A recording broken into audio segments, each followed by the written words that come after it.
सही था, इसलिए भगवान ने मेरा साथ दिया। इनकी जेल की सलाखें केजरीवाल के हौसले को कमजोर नहीं कर सकती।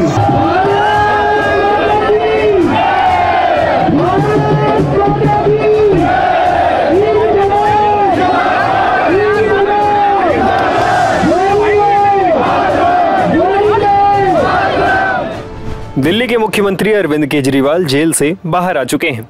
दिल्ली के कथित शराब घोटाला मामले में कार्रवाई के बीच केजरीवाल को जमानत मिल गई है। सुप्रीम कोर्ट के जस्टिस सूर्यकांत और जस्टिस उज्जवल भुइयां की खंडपीठ ने जमानत देते हुए सिर्फ 2 शर्तें लगाई हैं। एक तो ये कि अरविंद केजरीवाल इस मामले के बारे में कोई सार्वजनिक टिप्पणी नहीं करेंगे, और दूसरा ये कि छूट मिलने तक ट्रायल कोर्ट के समक्ष सभी सुनवाई में उपस्थित रहेंगे। गौर करने वाली बात यह भी है कि सुप्रीम कोर्ट ने गुरुवार को जमानत का जो आदेश दिया वो दिल्ली शराब घोटाला मामले में सीबीआई की तरफ से दर्ज मुकदमे को लेकर था। इसी मामले में प्रवर्तन निदेशालय यानी ईडी ने भी मामला दर्ज किया है और उसी एजेंसी ने केजरीवाल को पहले गिरफ्तार किया था। सुप्रीम कोर्ट की एक अलग खंडपीठ ने 12 जुलाई को ईडी केस में केजरीवाल को जमानत दे दी थी। तब केजरीवाल जेल से इसलिए बाहर नहीं आ पाए थे क्योंकि सीबीआई ने उन्हें गिरफ्तार कर रखा था। सुप्रीम कोर्ट ने 12 जुलाई के आदेश में जमानत देने के साथ कुछ शर्तें रखी थी, जिसमें केजरीवाल को ऑफिस जाने से मना किया गया है। इन शर्तों के मुताबिक केजरीवाल को मुख्यमंत्री कार्यालय और दिल्ली सचिवालय में जाने की इजाजत नहीं होगी। वो किसी आधिकारिक दस्तावेज पर दस्तखत भी नहीं करेंगे जब तक कि एलजी से अनुमति या स्वीकृति लेने के लिए ऐसा करना जरूरी हो। वो मौजूदा मामले में अपनी भूमिका पर कोई टिप्पणी नहीं करेंगे। वो मामले के किसी भी गवाह से बातचीत नहीं करेंगे या आधिकारिक मामलों की फाइलों तक उनकी पहुंच नहीं होगी। ऐसे में मुख्यमंत्री को अब एक बड़ी पीठ गठित करने के लिए भारत के मुख्य न्यायाधीश यानी सीजेआई से संपर्क करके इन प्रतिबंधों में संशोधन की मांग करनी होगी। इसे देखते हुए सवाल उठना लाजमी है कि क्या अरविंद केजरीवाल दिल्ली के मुख्यमंत्री के रूप में पूरी तरह से काम कर सकेंगे। इस पर दिल्ली आबकारी नीति के मामले में केजरीवाल का मुकदमा लड़ रहे वकील अभिषेक मनु सिंघवी ने कहा है कि अरविंद केजरीवाल बतौर मुख्यमंत्री अपनी जिम्मेदारी निभा सकते हैं। वो जेल से निकल चुके हैं और उनके फाइलों पर दस्तखत करने पर कोई रोक नहीं है। सिंघवी ने एक चैनल को दिए इंटरव्यू में कहा, ऐसा दुष्प्रचार किया जा रहा है कि अरविंद केजरीवाल किसी फाइल पर दस्तखत नहीं कर सकते। गुरुवार का आदेश पीएमएलए केस में 12 जुलाई को आए आदेश पर कोई कॉमा या फुल स्टॉप नहीं लगाता है। उस आदेश में कहा गया है कि केजरीवाल के पास कोई पोर्टफोलियो नहीं है।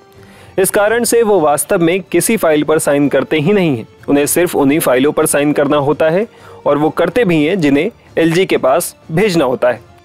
अब सुप्रीम कोर्ट की शर्तों और सिंघवी की बातों से लगता है कि सीएम ऑफिस और सचिवालय की वो फाइलें केजरीवाल के आधिकारिक आवास पर ही आ जाएंगी जिन्हें एलजी के पास भेजी जानी है। यानी दिल्ली के मुख्यमंत्री जेल से छूटने के बाद वर्क फ्रॉम होम ड्यूटी पर हैं। इधर सुप्रीम कोर्ट के जाने माने वकील और संविधान के जानकार आरके सिंह ने केजरीवाल की जमानत के बाद कहा है कि उन्हें इस्तीफा दे देना चाहिए। दिल्ली के मुख्यमंत्री अरविंद केजरीवाल को शराब नीति के सीबीआई के मामले में भी सुप्रीम कोर्ट से जमानत मिल गई है, लेकिन उन पर ईडी के मामले में मिली हुई जमानत की ही शर्तें रखी गई हैं। लेकिन अब सवाल खड़े हो रहा है कि एक मुख्यमंत्री जो न अपने ऑफिस में जा सकेगा, ना फाइलों पर साइन कर सकेगा जब तक कि एलजी न कहें, तो ऐसे मुख्यमंत्री के पद पर बने रहने की संवैधानिकता क्या है। इस पर बात करने के लिए हमारे साथ सुप्रीम कोर्ट के जाने माने वकील और संविधान के जानकार आरके सिंह साहब हैं। सर, ये बताइए कि ना ईडी मामले में, सीबीआई मामले में यही कह दिया आप ऑफिस नहीं जाएंगे, साइन नहीं करेंगे, तो एक मुख्यमंत्री क्यों होगा अपने पद पर? इसको लेकर तमाम लोग मन पर सवाल पूछ रहे हैं। क्या कहता है संविधान और कानून? देखिए, जो आदमी जेल में थे वो एक आम नागरिक थे। वो इसलिए जेल में थे कि एज ए मुख्यमंत्री के नाते उन्होंने कुछ XYZ काम किया था। जो उन पे चार्जेस थे, उस चार्जेस के तहत उनको जेल में डाला गया था। एक मुद्दई को जमानत मिली है, ये स्वागत योग्य कदम है। किसी भी मुद्दई को अगर जमानत मिलती है तो ये बहुत अच्छी बात है। सुप्रीम कोर्ट का ये मानना है कि जिन केसेस में ट्रायल लंबा चलने की संभावना है वहां पे जमानत दे देनी चाहिए। लेकिन इससे इतर, इस जजमेंट के जो कंडीशंस है, इससे इतर कुछ एक बड़े प्रश्न खड़े होने वाले हैं। ये शर्तियां आज नहीं तो कल खड़े होंगे।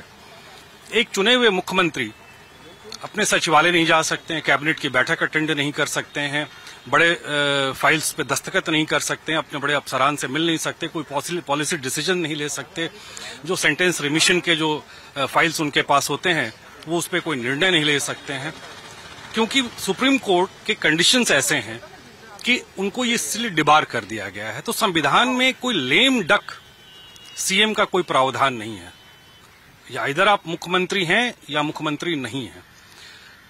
दूसरी बात जो बहुत इंपॉर्टेंट है, इस मुल्क में कोई ऐसी पहली घटना नहीं है कि जिन लोगों पे कोई चार्जेस, संवैधानिक पदों पे बैठे हुए लोगों पे कोई चार्जेस लगे हैं, आरोप लगे हैं, तो उन्होंने संविधान की नैतिकता को हाईएस्ट स्टीम पे रखते हुए शास्त्री जी से लेकर के आडवाणी जी तक ने इस्तीफा दिया था, और जब वो बरी हुए थे फिर वापस आ गए थे।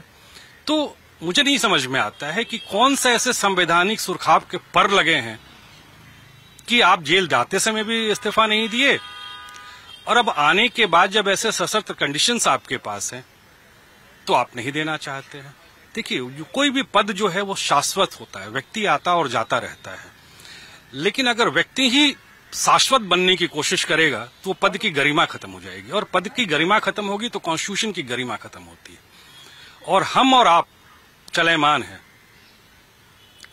लेकिन जो कॉन्स्टिट्यूशन है हमारा वो शाश्वत है। तो मेरा अपना जाती तौर पे ये मानना है कि संवैधानिक पदों पे बैठे हुए लोग, या ये मुख्यमंत्री हो या कोई भी हो, इस टाइप के अगर कंडीशंस हैं तो इनको फौरन इस्तीफा दे देना चाहिए, क्योंकि इनके कैबिनेट में दिल्ली के 2.5 करोड़ लोगों का भविष्य निहित है।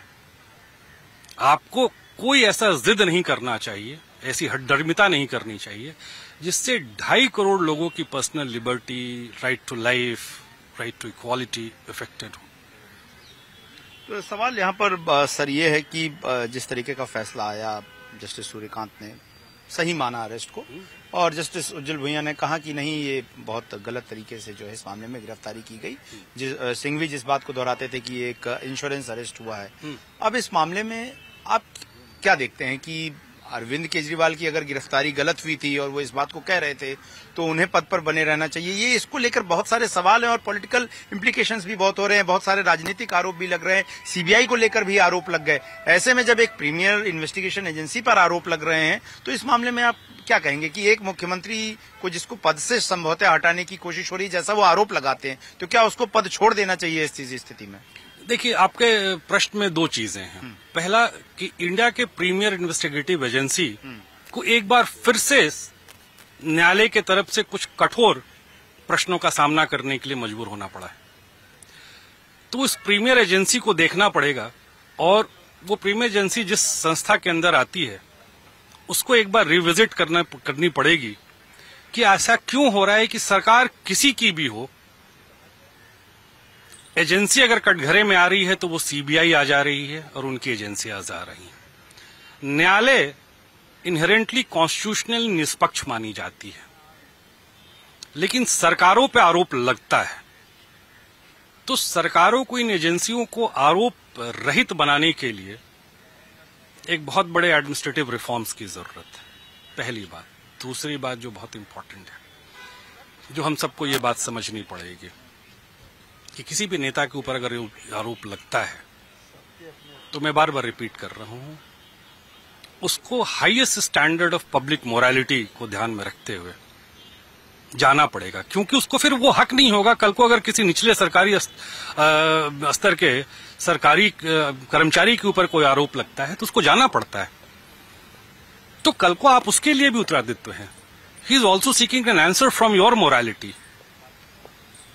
तो ये दोनों चीजों के बीच में सामंजस्य बहुत जरूरी है। चलिए, तो कुल मिलाकर अब जाहिर तौर पर एक लंबी बहस अरविंद केजरीवाल के गिरफ्तार होने से लेकर अब तक छिड़ी रही है, और हमने देखा कि किस तरीके से झारखंड के मुख्यमंत्री हेमंत सोरेन ने गिरफ्तारी से पहले इस्तीफा देकर कुर्सी किसी और को सौंपी थी, और उस वक्त भी ये सवाल खड़े हुए थे कि क्या संविधान की नैतिकता को ध्यान में रखते हुए अरविंद केजरीवाल को पद छोड़ नहीं देना चाहिए। यहाँ पर वरिष्ठ वकील ये कह रहे हैं कि जब इस तरह की शर्तें हैं कि जब एक मुख्यमंत्री अपने पदों पर दी गई जिम्मेदारियों का निर्वहन ही नहीं कर सकेगा तो उसके पद पर बने रहने का क्या मायना है। दूसरा ये कि अगर एक बड़े संवैधानिक पद पर बैठा व्यक्ति ही नजीर पेश नहीं करेगा तो ऐसे में किसी छोटे कर्मचारी पर जब इस तरह के आरोपों की जांच होती है और उसे भी अपने पद पर बने रहने दिया जाएगा तो इस तरह का कोई नैतिक पैमाना जो है वो समाज और जनता के बीच नहीं खड़ा किया जा सकेगा। और ऐसे में उनका मानना है कि अरविंद केजरीवाल को ऐसी परिस्थिति में मुख्यमंत्री पद छोड़ देना चाहिए था। वीडियो में विशेष पांडे के साथ गौरव श्रीवास्तव, टाइम्स नाउ भारत, दिल्ली।